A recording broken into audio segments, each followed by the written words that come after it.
बोलिए श्री राघवेंद्र सरकार की, बोले जागेश्वर भगवान की, बोलिए श्री हाथीवान जी महाराज की, बोलिए श्री परित्राज महाराज की, श्री समाधि वाले बाबा की जय हो, विवेका वाले महाराज की जय हो, श्रीमद् भागवत महापुराण की, श्री रामचरित मानस बाबा गोस्वामी तुलसीदास जी महाराज की, आज कवि को श्री वाल्मीकि जी महाराज की जय। जय श्री राम।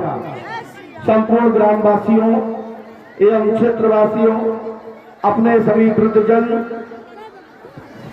दादा तुल पिता तुल, हमारी माताएं बहनें, हमारी मैयाएं, हमारे सभी भाइयों को और सभी महापुरुषों से आशीर्वाद की कामना करते हैं। छोटे बच्चों के लिए जो हमसे छोटे हैं, हमारे उम्र के बराबर के लोग हैं, मैं गुरुजी नाम के रूप में नहीं बोल रहा हूँ, गांव के बालक के रूप में आप सबसे आशीर्वाद ग्रहण कर रहा हूँ। देखिए, ये हम सबका सौभाग्य है कि परम पूज्य सदगुरु भगवान श्री हाथीवान महाराज के क्षेत्र में यज्ञ नारायण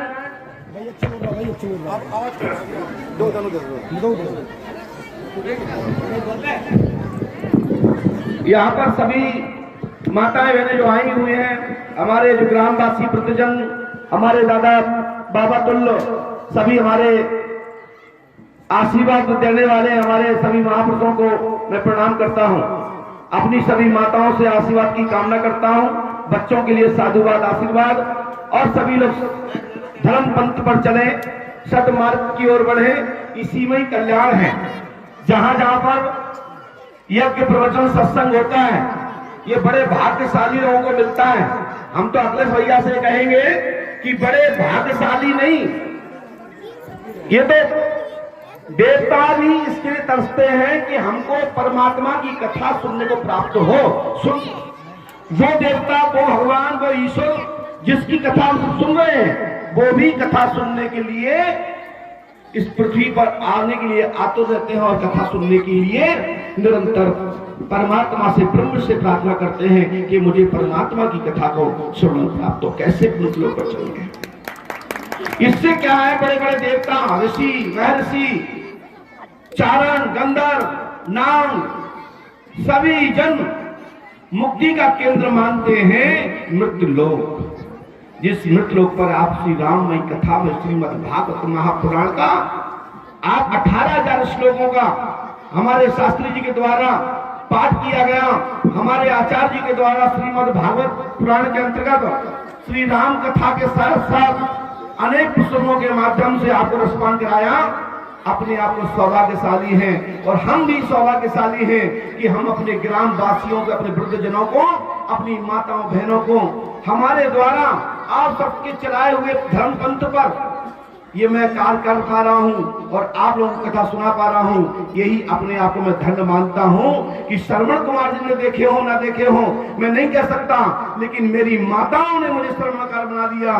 मैं चाहता हूँ कि आप लोग कथा सुने और निरंतर मैं धर्म कार्य पर लगा रहा हूँ, और आप तो सभी को समय समय पर भगवत महिमा का वर्णन, भगवत महिमा की लीला का, भगवत ईश्वर की पहचान के लिए, जीवन के वृद्धि के लिए, जीवन मोक्ष के लिए, लोक परलोक सुधारने के लिए परमात्मा की कथा मैं आपको सुनाता रहा हूं। यही सबसे बड़ा तीर्थ है, और यही तो नैमिषारण्य में होता था। यही गुरु कृपा से मैं नैमिषारण्य को ही समझ रहा हूं। पंडोगर धाम, बरहा धाम, हाथीवान महाराज की कृपा से पंडोगर धाम बना, और आज बरहा ग्राम नैमिषारण्य बना। जो नीम सार जहां पे आप लोग श्री हाथीवान महाराज के, जागेश्वर भगवान, श्री समाधि वाले महाराज और अखिलेश भैया जी के परीक्षक के रूप में आप सबने समस्त ग्रामवासियों ने चयन किया।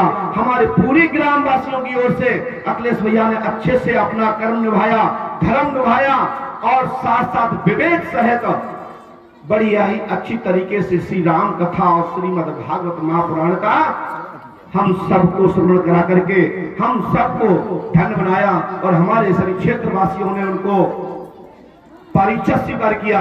ऐसे ही 11 अब 10 श्रीमद् भागवत कथा और होनी है। इसी प्रकार से हर महीने होना है। हमें मालूम है किसान को काम किसानी आ जाएगी तो और दिक्कत होगी, लेकिन हमको उसमें भी समय निकाल करके भी समय टाइम टेबल बनाई आगे पीछे कर लेना, लेकिन कथा मत चुकाना। आगे आप सबका आशीर्वाद रहा, आप सबके सदैव आशीर्वाद रहा जिस तरह से अभी है। और यहाँ के पुजारी जी, हमारे चाचा जी, हमारे भैया दिलीप जी राजावत जी, हमारे यहाँ के समस्त बच्चा मैं बरहा में पंडोका धाम में बैठने के बाद मुझे ये चिंता नहीं थी कि बरहा में भागवत हो रही, क्या हो रहा होगा। मैंने कहा नहीं, हम तो अकेले हैं, वहां हजारों गुरु शरण वहां पर है, हमारे बड़े बुजुर्ग लोग वहां बैठे हैं, हमारे भाई लोग बैठे हैं। कथा में किसी प्रकार का विघ्न नहीं आएगा। अच्छे से कथा होगी, अच्छे से प्रवचन होंगे, सभी को भोजन व्यवस्था, भंडारे की व्यवस्था होगी। ये तो सब परमात्मा देते हैं, कहां से आ रहा है, कहां जा रहा है, ये आज तक कोई नहीं जान पाया। इसलिए आप चिंता मत करो, आप श्रीमद् भागवत पुराण का कथा सुनो और आने वाले भविष्य में 18 पुराणों को भी यही सुनवाएंगे। 18 पुराणों को श्रीमद् भागवत सुन ही रहे हो। आपके बीच में 17 पुराणों का वाचन हमारे वेश व्यास जी महाराज द्वारा, अनेक जगह के विद्वानों के द्वारा इस भूमि पर क्षेत्रवासियों को 18 पुराणों का श्रवण भी कराएंगे। और भी सहयोग रहा तो जल्दी से जल्दी यज्ञ महायज्ञ में अष्टोत्तर भी होगा। सरकार की जय। लीला लो, प्रवचन लो, भंडारा लो, नौटंकी तमाशे भी दिखवाएंगे। और जो लोग परेशान हैं कि मेरे लिए कुछ नहीं है, उनके लिए भी नृत्य करवाएंगे और रास्ता वहां से बनाएंगे जहां से भंडारा मिल रहा होगा। आप सुधर जाओगे, नहीं सुधरोगे तो दूसरी बार फिर नृत्य करवाएंगे तुम्हारे लिए। लेकिन नृत्य वो नृत्य नहीं कि जिसमें झूमने लगो, नर्मदा भक्ति वाला नृत्य कराएंगे जिससे आपका कल्याण होगा। नहीं इसका अर्थ का अनर्थ लगा लो कि गुरु जी ने डांस के लिए बोल दिया। डांस का मैं विरोधी हूं, मैं खुद डांस नहीं देखता। हम तो झूमते हैं, झुमाते हैं, परमात्मा में मगन करा देते हैं। राम नाम के संकीर्तन से आप सबको झुमा देंगे। यही पंडोका सरकार का नृत्य, यही श्री हाथीवान महाराज की कृपा और यही यज्ञ नारायण की कृपा है कि हम सब लोग झूम रहे हैं, मगन है, ठंड है, घर पे भोजन की व्यवस्था बननी है, सभी काम गाय बाल पशु कोई धोनी करनी है, लेकिन सब लोग भी यहाँ पर बैठे उन्हें करना भंडारा पाएंगे, व्यवस्था कराएंगे। ये तो होता रहेगा, ये तो जीवन में होता रहता, चलता रहता है। ऐसा कब कहाँ मिलता है कि भगवान की कथा सुनने को प्राप्त हो। मैं अपने व्यास जी महाराज जी के लिए भी गद्दी के माध्यम से मैं प्रणाम करते हुए कहूंगा, वेद व्यास गद्दी के लिए, अपने आसन के लिए, इस व्यास गद्दी के लिए यदि हमारे ग्राम वासियों के द्वारा या हमारे किसी कार्यकर्ता के द्वारा कोई भूल चूक हो गई हो तो मैं उसके लिए मैं स्वयं माफी मांगता हूं। रहा इतना बड़ा मेला है, आप लोगों की व्यवस्था है, धीरे धीरे टेंट की व्यवस्था भी है, रहने की व्यवस्था है। मैं समझता हूँ कहाँ दिक्कत होती है, लेकिन आप चिंता मत करो, अगली बार इसमें सुधार होगा। थोड़ी बहुत कमी रहेगी तो तीसरी बार में सुधार होगा, और भी रहेगी तो 11 भागवत तक सुधार कर लेंगे, लेकिन यज्ञ में गलती नहीं होगी। क्योंकि हमारे सभी कार्यकर्ता ट्रेन हो जाएंगे कि कैसे भंडारा करना है, कैसे खिलाना है, कहाँ रखना है, इसमें सब परीक्षा हो जाएगी। ये परीक्षा चल रही है, प्राइमरी पढ़ाई है यज्ञ। जैसे हम लोग गाँव में रामलीला करते हैं, कोई नाटक की मंचन करते हैं, ये मान के चलो श्रीमद् भागवत पुराण के माध्यम से यज्ञ की ट्रेनिंग करते हैं। कथा सुनो, भंडारा पाओ, खिलाओ। यज्ञ में तो हजारों लाखों लोगों को भोजन करना है, ध्यान दीजिएगा। कैसे संभालोगे, ये अभी से सीखना है 11 भागवतों में। और श्री राम जी महाराज की कृपा, जागेश्वर भगवान का आशीर्वाद, हाथी महाराज की कृपा, वो भी सहज हो जाएगा। आप चिंता मत करें, बस परमात्मा के प्रति श्रद्धा आस्था रखो, हाथीवान महाराज के प्रति श्रद्धा रखो, सभी कार्य संभव है।